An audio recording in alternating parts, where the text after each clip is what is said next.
Hi, I'm Jamie Hollier, the owner of Bellfire Goods. Welcome to my gallery. This is my style guide. For me, my history with metalsmithing probably started with my grandfather. He was the most important person to me growing up. And I spent a lot of my childhood in his garage in the back of his house. He was a machinist, and I learned how to make swords and anvils and how to weld, and we always had one project or another.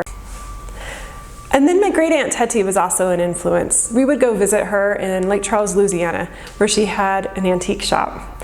And it would be covered, you'd walk in and the whole shop, every surface was covered with pieces of costume jewelry. And then she had one case of fancy antique fine jewelry.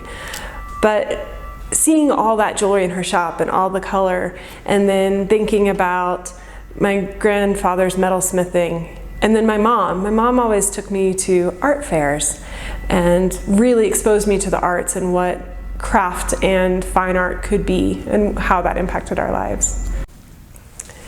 For me, Bellfire is all about artisan jewelry. I wanted to build a physical place for people to understand jewelry as an art form, and a place where they could buy unique pieces by artists that were handmade and someone had really put their heart and soul into, just so they knew they had an option other than mass-produced things.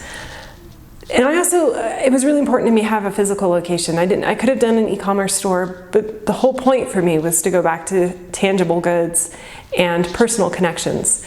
So it was really important for me to be a part of the community, to be active, to have a physical space, and that's really come to be. We have people stop by all the time. On last Saturday, it was like person after person came in that knew me. It was just coming by to say hi and talk about what was going on and what's happening in the art world and what new pieces we had. And we've really become a community center, and that's been really important to me. So we carry about 50 different artists here at Bellfire, and I'm really lucky to work with so many talented artists. When we opened up, I already had a list because I think I had been forming the idea of the store in the back of my head for a long time. So I already had a list of artists that I wanted to reach out to. So I started there, contacted them and said, hey, I'm doing this thing, do you want to be a part of it? And from there, other people have found us, or I have found other people through online or through word of mouth. And I really look for people that have a unique point of view.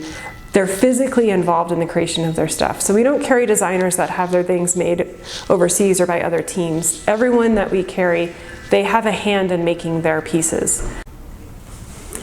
One of my favorite artists that we carry is Acanthus. The woman, Nicole, that makes all these pieces, she does them all herself. She has no assistant, she works with no one else. She's committed to working on every single piece with her own hands.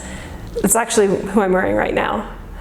And her stuff is really amazing to me also because it's inspired by art history. So that appeals to my interest in art history as well. But all of her stuff has some sort of historical basis and uses many ancient metalsmithing techniques and how she applies them in very modern ways.